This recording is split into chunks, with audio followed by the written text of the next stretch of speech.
What Trump just did to Canada and Mexico just changed everything. Over the past few days, Trump's tariffs have been a hot topic. Liberals are freaking out. All the tariffs and any price hikes. Yeah, I don't know if you could see me shaking my head here politically. I don't get it. I simply put, I don't get it. That it's completely ridiculous. Canada vowed to retaliate, and Mexico was trying to play damage control. And now is also the time to choose Canada. Checking the labels at the supermarket, picking Canadian-made products. It might mean opting for Canadian rye over Kentucky bourbon, or foregoing Florida orange juice altogether. But Trump seems to be 10 steps ahead of everyone. Just hours ago, these leaders from Canada and Mexico did a complete 180. And it seems like Trump just keeps winning. And we can now report Mexico and Canada are leaning into Trump's art of the deal. The president of Mexico, Claudia Sheinbaum, spoke to Trump and is saying she will send 10,000 Mexican military to their side of the southern border. The president also just spoke with Canadian Prime Minister Justin Trudeau. Just in the last few minutes, Harris, we found out how much it costs to get rid of a 25% tariff for a month. The cost is 10,000 Mexican troops. Many people have underestimated President Trump. They've even made a mockery of him with his latest ideas and plans. And lately now, everyone's been talking about tariffs and what effects they will have on America as a whole and on the economy. Trump's plans on tariffs is just the first step of many that I believe are just yet to come, that put the American people first. Though he's doing this for the American people, American news outlets and people who just don't understand how this works have all been freaking out. A lot of people are worried about prices for goods going up. To make gas in the United States more expensive. He's decided to make groceries in the United States more expensive. Because we all know that big companies don't want to lose any of their revenue. And genuinely, people need to eat. So big companies will keep raising their prices to keep padding their pockets without regard to the general public. But why not, as Americans? Why not just buy more products that are made and produced here in America? Yes, they might too cost just a little bit more, but after it's all said and done, you're keeping the revenue here in America instead of sending it out to other countries like China, Mexico, and Canada, which in turn does help the American economy. And isn't that what this is all about? Helping the American people first over people in other countries. Trump has imposed a 25% tariff on all goods from Mexico and Canada, a 10%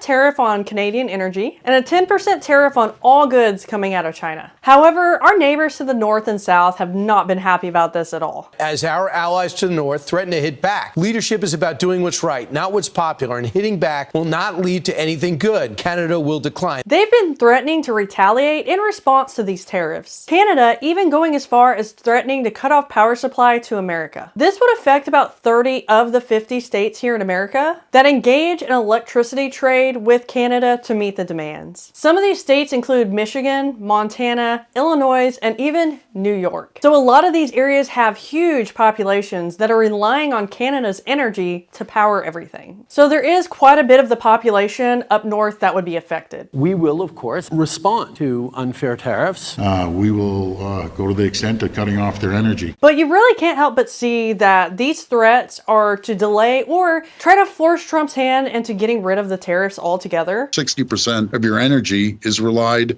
on Canada. Ontario alone keeps the lights on to 1.5 million homes in New York and Michigan and Minnesota. Trump, however, he's not worried about it. He believes that here in America we have enough resources that we'll be okay without them. In fact, we could build new plants and even bring some of these jobs back into America, which would in turn help elevate the middle class. Though we do need to consider that building more plants takes time, hiring the right people also takes time. So in general, there wouldn't be an immediate fix for the issues at hand. Trump doesn't seem bothered by the threats, however. His seemingly unworried responses to the threats seems to have done their job. Not even 2 days later, Mexico and Canada have reached out to have talks with President Trump. These two countries have done complete 180s from the attitudes they had just days before and on the threats that they were making. Now, they're wanting to work with America and with Trump. Mexico has even agreed to send 10,000 of its troops to the US-Mexico border to help with illegal border crossings and the flow of drugs into America from Mexico. No one asked me, but if they did, this should have happened a long time ago. Not just when Mexico had something to lose. Negotiations with Mexico aren't over yet. Trump agreed to a temporary hold on the tariffs while they talk terms. Trump is even in talks with Canada now. So you see, sometimes it takes tough decisions to bring about tough change. A lot of people don't understand this, and yes, it will be hard at first. first, sometimes may even feel uncertain, but no one ever said growth was comfortable. That's why they're called growing pains. Whether you like our president or not, I can't help but feel like he really is trying to put America first, which is something that won't be easy by any means, and will likely make a lot of people mad, because it kinda already has, and possibly even a little worried at first. But I'm sure, like you, I'm hoping for the best. And we'll see what comes out of these tariffs and negotiations. If you like what you saw today, don't forget to hit that like button, and if you would like to see more, hit subscribe. We appreciate you.